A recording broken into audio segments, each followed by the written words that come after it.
The Duke basketball offseason is off and rolling. The first Duke men's basketball player has entered the transfer portal over the weekend. Coach Calipari to Arkansas. And what about that national title game coming up a little bit later tonight? A lot to discuss here on this episode of Locked On Blue Devils. Hi, everybody. Dick Vitale. Hey, make sure you listen, man, to Locked On Blue Devils with J.J. Jackson. He's awesome, baby. You are Locked On Blue Devils, your daily podcast on the Duke Blue Devils, part of the Locked On Podcast Network, your team every day.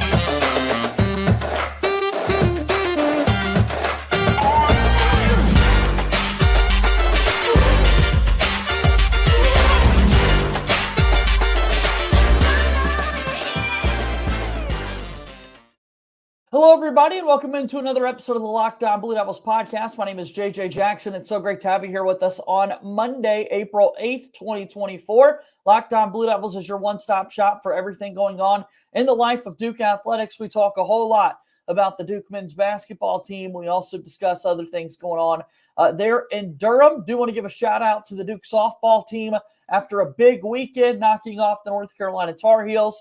Earlier today, Duke softball ranked number one in the country by Softball America for the first time ever. Congratulations to the Duke softball program for that number one ranking. Duke baseball had a big series win over Miami. They're still ranked in the top 10.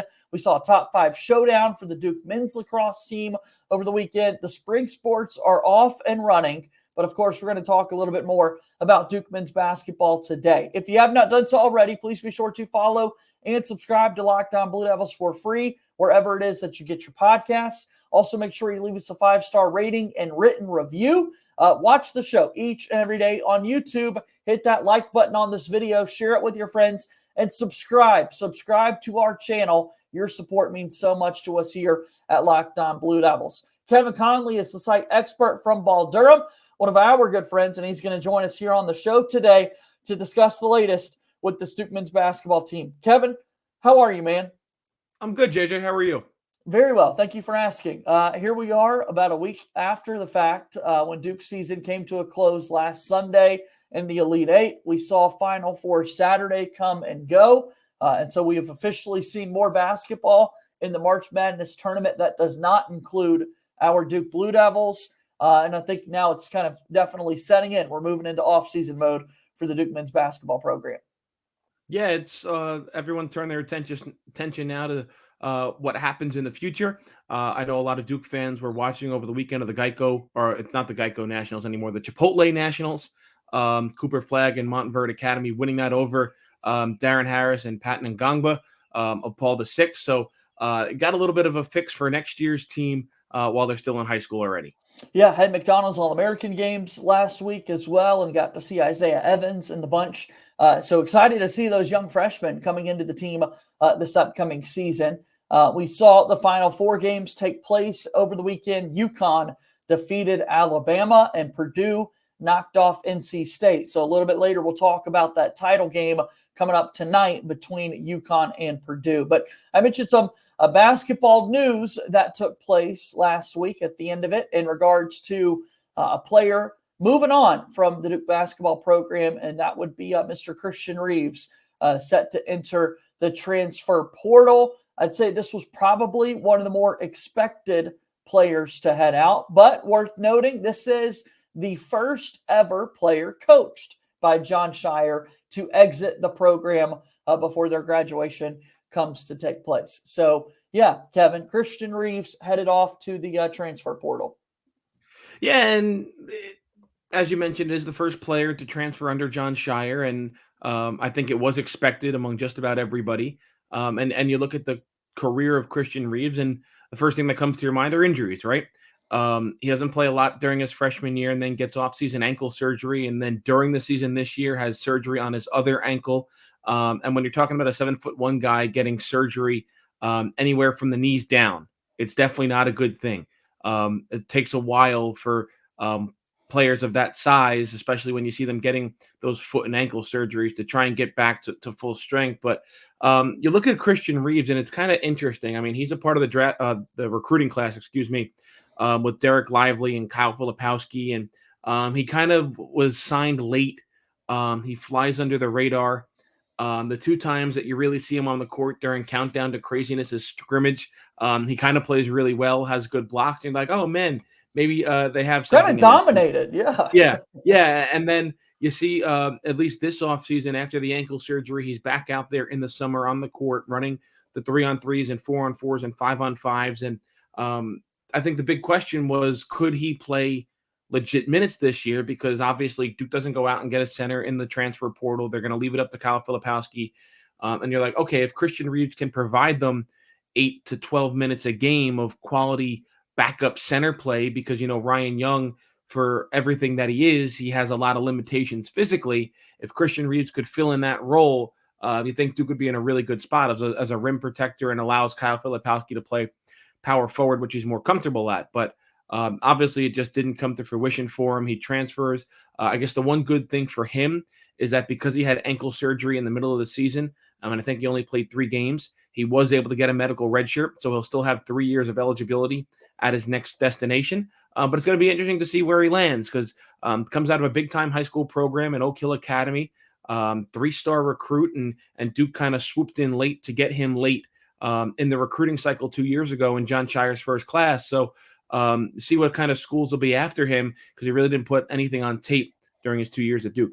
Yeah, that's always one of my things to go to. Okay, you leave Duke. Now where do you go? What level of competition are you playing against? We saw a couple of freshmen 2 seasons ago, or 3 seasons ago now, I guess, at this point, when we're talking about Henry Coleman III and Jamin Brakefield, who played on that Duke team that did not make the NCAA tournament following the COVID year. They go play in the SEC, Coleman at Texas A&M, Brakefield over at Ole Miss. So Christian Reeves at Oak Hill Academy, a good high school player, high school teammates with Caleb Foster, but injuries just kind of the biggest thing, and you hate to see it not go his way. Played in 16 career games for Duke basketball, 13 as a freshman, and then played in just 3 games this year before getting that surgery to kind of shut him down for the season. So always good to have size and bigger bodies in practice to go up against and that sort of thing. Duke will have, I would imagine, Stanley Borden back once again.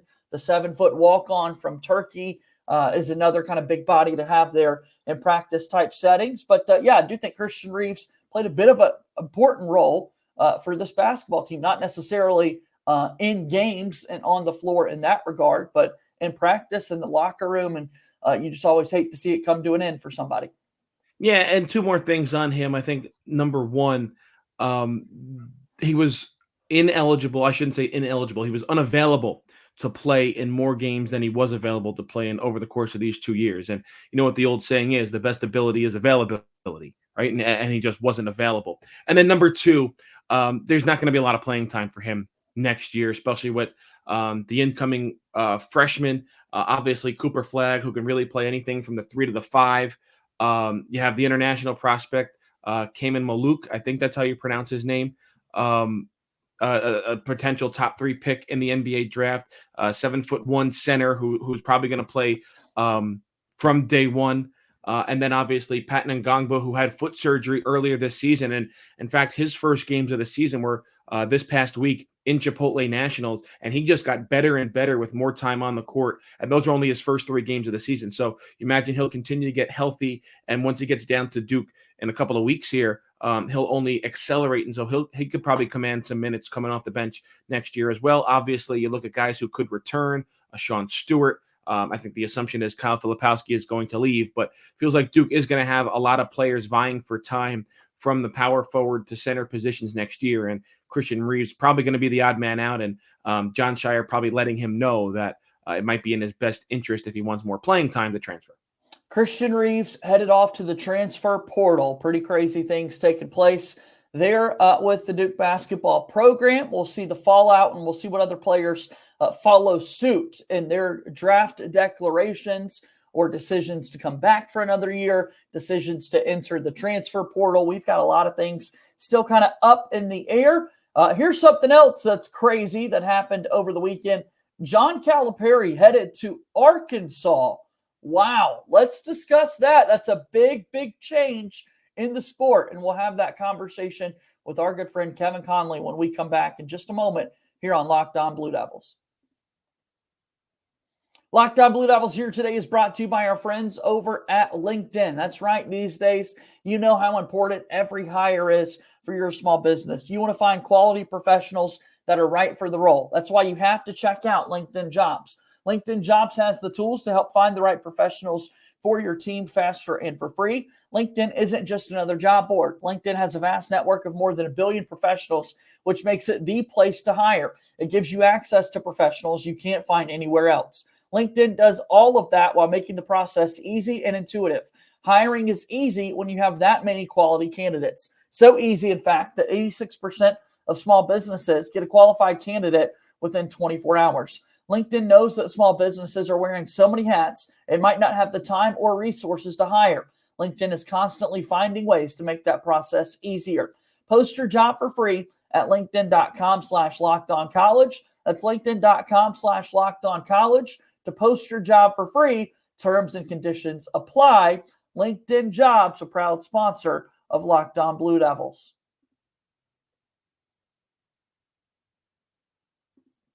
Let's move forward here on today's episode of Locked On Blue Devils. JJ Jackson, alongside my pal Kevin Connelly, the site expert for Ball Durham. Kevin, it seems like Coach Cal is heading to Arkansas to be the next head coach for the Razorbacks. Last week, Eric Musselman left Fayetteville to take the USC head coaching job. They're in Los Angeles. He'll lead the Trojans men's basketball program. Coach Cal headed to Arkansas. I get in this habit of assuming everyone has seen all of these news because you and I are just basketball addicts. We love checking Twitter way more than we probably should in our daily lives. Some folks might have no idea really what we're talking about because, again, this is still fresh within the first 24 hours of finding this out. Catch people up to speed. Where are we at in this whole saga, Kevin?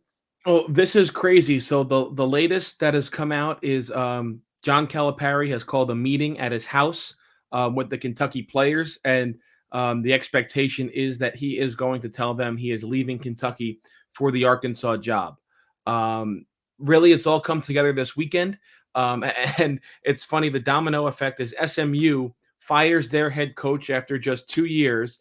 They go get Andy Enfeld from USC. Eric Musselman goes to USC. It leaves Arkansas open, and then Arkansas has a couple of big-time donors and boosters that ponied up the money for John Calipari, a contract plus a big-time NIL that I've heard could be up to about $6 million that could be at the disposal of the Arkansas basketball program now under John Calipari. Really started to take steam Sunday night. Kind of funny, we have a great women's national championship game on Sunday afternoon. You think it's going to be a quiet Sunday night before everyone gets into the hysteria of the men's national championship on Monday night, and pump the brakes right around like 9 o'clock. Then reports really started to come out that John Calipari was going to take the Arkansas job and leave Kentucky. And it's crazy because you look at the perspective of some Kentucky fans, and obviously I'm pretty sure Duke is scheduled to play Kentucky next year in the Champions Classic, so John Calipari won't be on the sidelines. Who knows? Maybe there's a return game in the ACC-SEC Challenge, and Arkansas comes up to Cameron with John Calipari. You don't know what the schedule is going to shake out yet, but to most people, it felt like the relationship has run its course between John Calipari and Kentucky. Obviously, getting knocked out this year by a 14 seed in Oakland. A couple of years ago, they get knocked out by a 15 seed in St. Peter's. They haven't made a Final Four since 2015 when they lost to Wisconsin and had a team that some people were saying was one of the greatest college basketball teams of all time entering the Final Four, entering unbeaten. Then Wisconsin beats them and Duke ends up beating Wisconsin to the national championship. So that was the last time the program was in the Final Four. They failed to make the second weekend, I think, the last 4 tournaments. And the only reason that they had is because they had won a game in the tournament was last year because they defeated a Providence team, and that was a Providence team where Ed Cooley already had 1 foot out the door and was heading to Georgetown in the offseason. So obviously you have to be careful what you wish for. There are some names being floated out there for the Kentucky job right now. Baylor Scott Drew is a big name. Alabama Nate Oates. Billy Donovan of the Chicago Bulls, the former Florida head coach who was the last coach to lead a team to back-to-back national championships, perhaps until tonight, if Connecticut's able to beat Purdue. And then Auburn's Bruce Pearl. I know, JJ, you probably have heard that name floated out there too. So There's a lot of names out there. Nothing's firmly set. Nothing's been formally announced by Arkansas, but it is the expectation by tonight. There will be a formal announcement, and John Calipari will officially become the Arkansas head coach with a press conference later this week.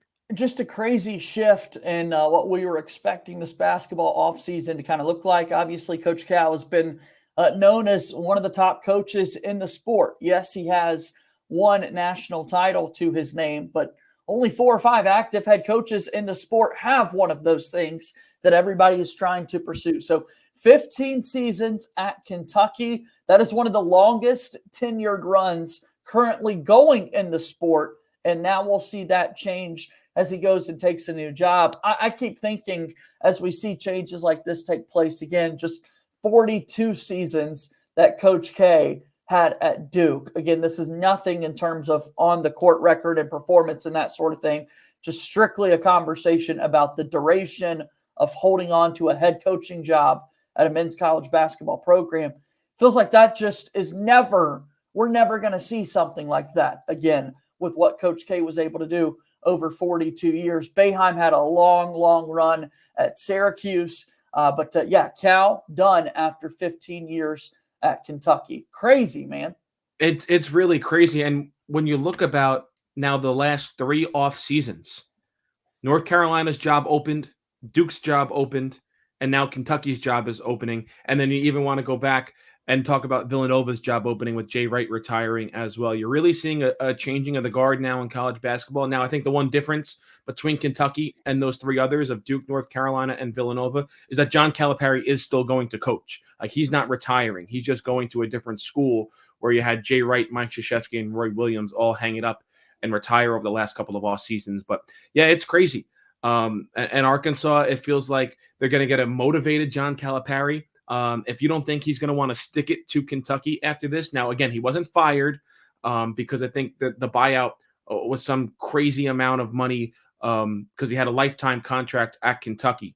And that became a real topic of conversation when they lost to Oakland in the first round of the NCAA tournament. And their athletic director, Mitch Barnhart, came out and said that after a conversation with John Calipari, he's going to come back as the head coach. And obviously, John Calipari was looking for a way out, and he found it via Arkansas, and certainly going to be a lot of interesting matchups in the SEC next year. Yeah, no kidding. Coach Cal, just 2 months ago in February, turned 65 years old. So 65 and taking on a new job. I swear coaches these days just coach forever, man. Age simply is just a number when we're talking about some of those top coaches. To your point that you made, I saw Brian Ives put this out on social media, wanted to give it a read. Duke, Kentucky, and North Carolina are the 3 most prominent programs in college basketball. All 3 have now had a coaching change in a 3-year span for the first time since the 1920s, 100 years ago. Holy cow.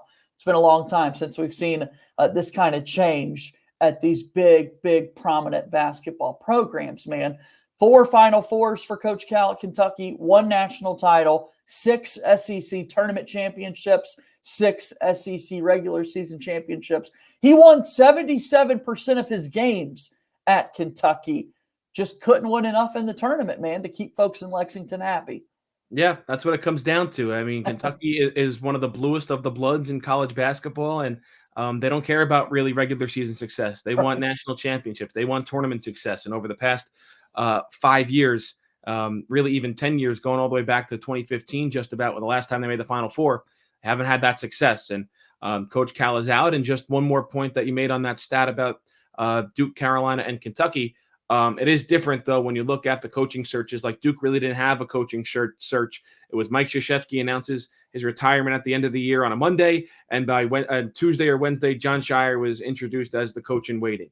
For North Carolina, Roy Williams announces he's retiring, and it was a little bit more of a search than Duke had, but it wasn't anything that expansive because Hubert Davis was just elevated to the head coach. But for Kentucky, it's a full-on coaching search. They're going to have multiple interviews, and I think one name that hasn't really been talked about a lot, but I think Kentucky is certainly going to make a run at. I think they'd be foolish not to, is UConn's Danny Hurley.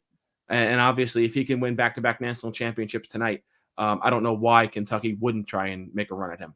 Well, we'll talk about that UConn game in just a moment after we take one more time out here on the show today. But before we get there, I do want to talk again. Coach Cal going to Arkansas. Duke will play Kentucky again in November in the Champions Classic. We are unaware of what the ACC-SEC Challenge matchup will be. To your point, Kevin, if it is Arkansas making the return trip to Cameron Indoor, then there is that head-to-head matchup with Coach Calipari. Does this mean anything to Duke? What does this mean to Duke? A lot of people talking about the recruiting element potentially in all of this. Certainly some big decisions having to be made on last year's squad. But from the Duke perspective, we are talking about one of the fellow prominent programs in the entire sport. What does it mean for Duke?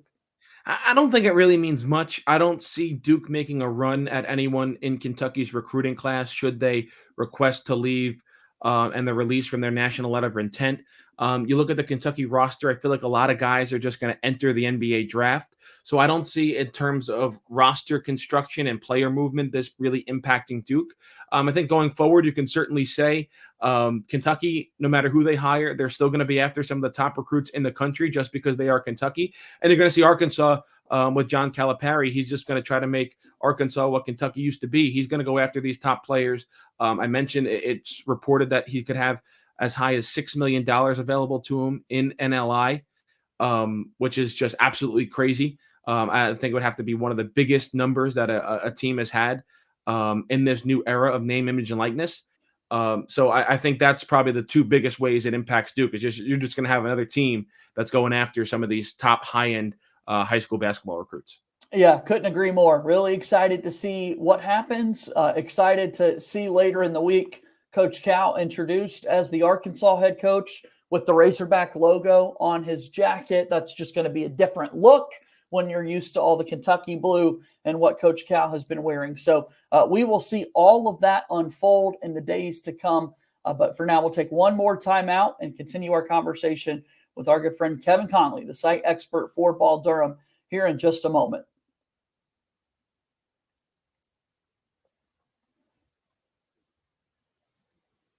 Do want to let you know about our friends over at Locked On Sports. Today, are you watching Fox Sports or ESPN on your TV all day? Do you find yourself having to turn down the volume with all the shouting that can take place from time to time? Go ahead and make that switch to Locked On Sports today, a free 24/7 sports streaming channel program for you every day to bring the biggest stories without all the screaming. Locked On Sports today brings you can't-miss analysis, opinions, and news, streaming 24/7 on YouTube or on the free Amazon Fire TV channels app, part of the Locked On Podcast Network, your team every day. Also, make sure that you take this opportunity to go and check out Locked On College Basketball, especially tonight after that national championship game comes to a close. Isaac Shade and Andy Patton are great hosts of that program.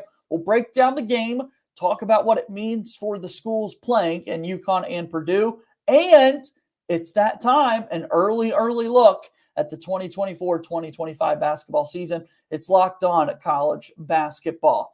All right, we got to bring them back in. Kevin Connelly's here from Ball Durham. Kevin's here with us. And Kevin, tell me a little bit about Ball Durham, if you will.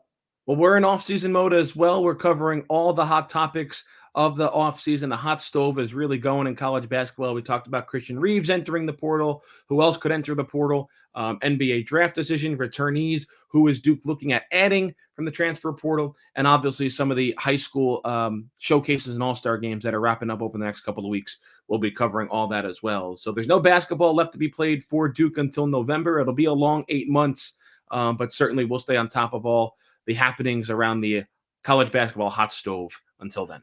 Yeah, excited to see all of that play out and keep up with the good momentum that's been happening on your site at the end of the season. And go check it all out, balldurham.com. All right, national title game tonight, Purdue taking on UConn. I'll get to kind of the game itself, but I saw this discourse online. I had a conversation with my dad about this as well. And I want Duke fans to think about this too. What if Duke were still playing today? What if we did see Duke in the national title game playing the likes of UConn or Purdue? What do you think would have happened, Kevin, with this Duke basketball team this season matching up against the likes of Purdue and UConn? Well, it's tough. I think this team, I think their ceiling could have been a Final Four berth, obviously, if they beat NC State. Um, you wonder how they would have matched up with Purdue, who they would have seen in the Final Four. And I don't know how they would have tried to combat Zach Edey. Now, they did He's so big, man. Yeah, they did play Purdue last season in the Phil Knight Invitational, if you remember, and Purdue gave it to them pretty good. And that was even with Derek Lively, although he wasn't fully healthy, still coming back from that preseason injury. So it would have been a lot on Kyle Filipowski, who had was prone to foul trouble, especially late in the season. We saw it getting matched up against different types of centers. I think Duke would have need to have an outstanding game from Jared McCain, Tyrese Proctor, and Jeremy Roach. They all would have to be hot from three. I think Mark Mitchell would have had to play one of his best games of the season if they were playing Purdue. And I think UConn might just be an entirely different animal. They still have a force down low in Donovan Clingan. They have one of the best freshmen in the country in Stephon Castle. And I mean, UConn has a ton of players. They're really good, but when you look at their roster, even Purdue to an extent, you don't see many people that pop off the page in terms of NBA talent. And I think that's why you hear a lot about this as being a very weak draft class. Now, Stephon Castle, I think, is going to be a lottery pick, could even go as high as the top 5. But UConn, they're just very fundamentally sound. They're built solidly.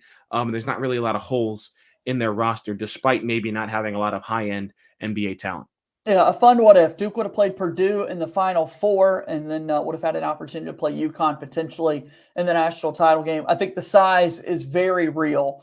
Zach Edey is a mountain of a fella. Same goes for Donovan Clingan and his shot blocking ability. I think maybe that front court depth this season, had Filipowski been in foul trouble like he had been kind of in bigger games down the stretch, that could have been really, really problematic for the Duke team. So with that being said, Kevin, what happens? UConn and Purdue tonight. How does this game play out for people watching? I think it's interesting because I think these are the two best teams in the country. You have the two Titans going at it down low in Donovan Clingan and Zach Edey, which I think is going to be really fun to watch. See if anyone can get in foul trouble. Donovan Clingan has been known to get into foul trouble at some times throughout this season. Zach Edey has been known to draw a ton of fouls on a game-in, game-out basis. But I think UConn is just better than Purdue at just about every other position outside of center, which I think would be a slight edge to Purdue, but you could make the comparison that it could be a wash. I think Zach Edey is going to have a major game for Purdue to win, but I just think the likes of Tristan Newton, Stephon Castle, Alex Caraban for UConn is going to be too much for Purdue to handle. And I think UConn, it'll be close. I think UConn, pretty similar to what they did against Alabama in the final 10 minutes or so, I think they're going to pull away. Without a doubt, I think UConn's going to be able to get the job done and pick up a pretty big win over Purdue to be back-to-back national champions. I'm looking at some things here. Of course, we love our friends over at FanDuel, FanDuel.com/lockedon. A $5 bet for $150 in bonus bets.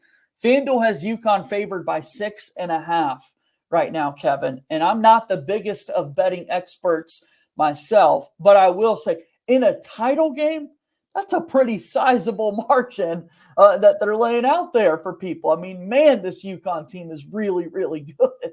Well, you look at their last 11 NCAA tournament games, so the 5 this year and then obviously the 6 last year that they won to win the championship. And I'm pretty sure they covered in every single one, and they've won every one by double digits. I mean, this is just a machine of a team over the past 2 years that Danny Hurley has turned them into.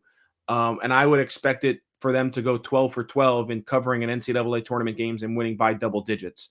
And I think at this point, you'd kind of be foolish not to go against them because they've proven it, that they can do it now for 11 straight games in what is supposed to be one of the hardest championships to win in sports in a do or die, winner take all 6-game tournament, which is just crazy that they've been this dominant now for almost 2 years. We'll see what happens. And of course, we'll be able to talk about it tomorrow on the program. And we'll be now on to the 2024-2025 season where hopefully Duke is back on the mountaintops and celebrating a national championship. Kevin, the time is always greatly appreciated. One more time, plug your work, if you will. So you can find us everything at balldurham.com and then on social media at ball_Durham. We appreciate it, Kevin. We'll talk to you again soon, okay? Thanks, JJ. All right, that's Kevin Connelly joining us here on today's episode of Locked On Blue Devils. Go check out his work. Please be sure to subscribe to our YouTube channel and so much more. That'll do it for our show here today. As always, go Duke. I'll talk to you tomorrow. My name is JJ Jackson. Thank you and good day.